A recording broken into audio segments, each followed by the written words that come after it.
right back to By the Edge of the Sword. Battle of Cochrane, fought in 1364. And this is the banner activation of Chalons. This is my reminder of who is next, who I'm playing with next. So I'm going to go. This is turn 2.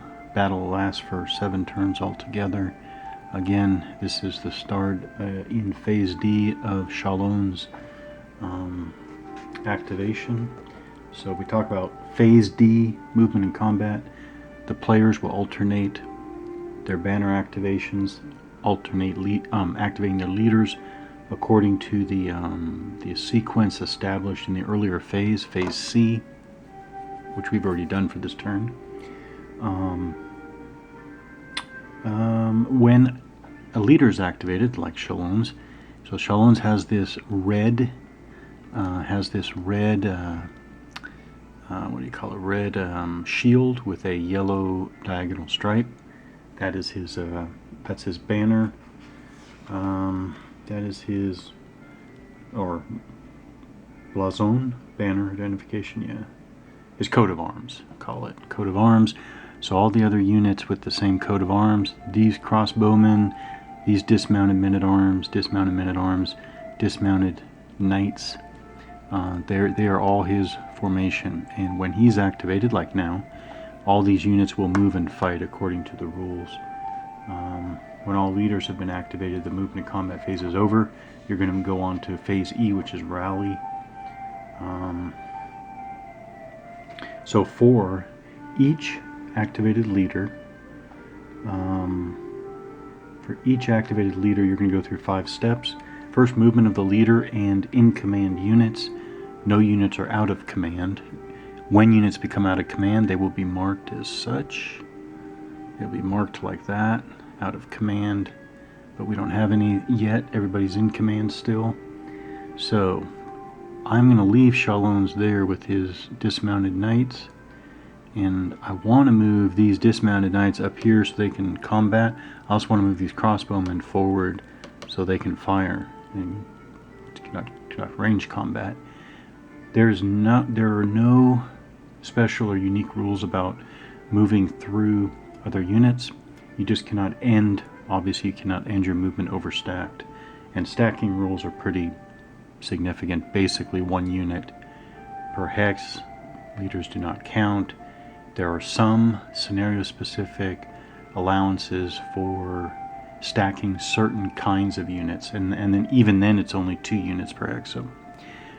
So what I'm going to do is I'm going to move this unit. So this is basic movement. So I'm looking at it. I want to move these dismounted men-at-arms. That's what kind of unit it is. It has the code in the top right. Movement allowance is 4 in the bottom right. So units, movement value, movement allowance is 4. He starts here. He's going to move into this clear terrain. Here, let me move Chalons and his knights aside. But they are in that hex. They're going to move into that hex. You only move through frontal hexes. The units have 3 frontal hexes, 3 rear hexes. That's 1. He's going to go up the rise. There's a color differentiation here. So we're going from level 2 to 3. So that's going to be an extra movement point. So 1, 2, 3.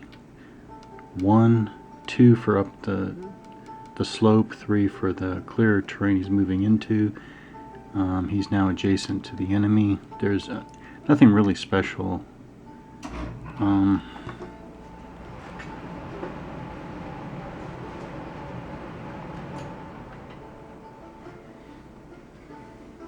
There's nothing dramatic about moving adjacent to the enemy. You have to pay attention to rules to move out of an enemy unit's front hex. You'll pay extra to change facing in an enemy front hex. But I think those are the main effects. Alright, so that's that. Again, the crossbowmen, they're coming off of a little rise. See, there's a little knoll there. It's a 1 hex knoll there.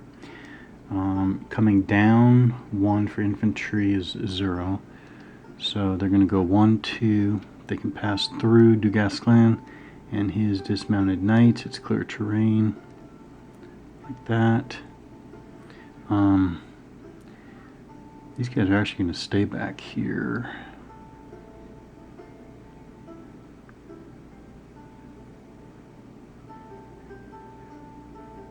Yeah, they'll stay back there. Alright, so then we do range fire. Units of active player that have capability of fire and are not adjacent to the enemy. That's my crossbowman here. Actually going to fire on the enemy leader there, Yevil, and his dismounted men-at-arms. 2 hexes away, crossbowman. Alright, yeah, I need a really high number. I rolled a 2. That's definitely not going to do it. I needed a modified 7 or better to discourage the target. Modified 7 or better to discourage the target. Modified 9 or better to rout the target. Definitely not going to do it with a 2. So that is ranged fire. Now we do declaration of melees. So I take my melee marker. I mark the defender right here. And now we go to resolution of melees. Charges first. Now within melee, so now we're going to resolve this melee. There are basically 3 steps. You do defensive fire, then you do offensive fire, then you do melee. Let me first of all 2 again. Alright, let's see how we do. Again, there are 4 factors plus the melee modifiers table. First, well, in no particular order. First, there's terrain, or I'm going to do terrain first. It's clear terrain. Clear terrain, same level, no issues. So nothing. Now we go to strength. It's 2 to 1 strength. 2 to 1 or higher is +2. So right away we're up to +2. Then we do unit type. We have, well, dismounted men-at-arms against dismounted men-at-arms, so there's nothing. Then we do qualities. So we have 3 against 2, so the attackers are superior. That's +1. Now we're up to +3. That's 1, 2, 3. That's the 4. Now we go to the table. No leaders involved. Actually, there is nothing else involved. They're firing. They're meleeing head-on. So there's no flanking. There's no discouragement involved. The fact that the enemy is fatigued is already factored into the lower values printed on the unit there. So it's 2. It's a final 2 + 3 for 5. All right, we go defenders retreat. So they just go back 1 hex. That's retreat, and attacker is fatigued and obligatory advance. So I'm going to flip the dismounted men-at-arms over, show that they're fatigued, and obligatory advance. So they move forward 1. That is full melee. It's full melee.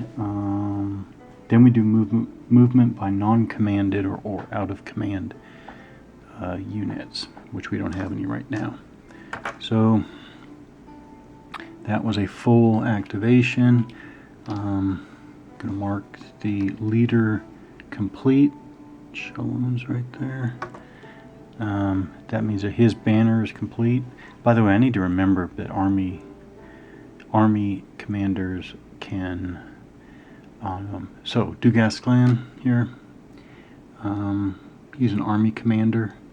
Not only does when I activate him, not only does he command his banner, he also commands all units within his command span, which in his case is 4, which is actually quite good. That's his entire army. Actually, his entire army here is within 4 hexes. So very impressive. I need to remember that. I keep forgetting that.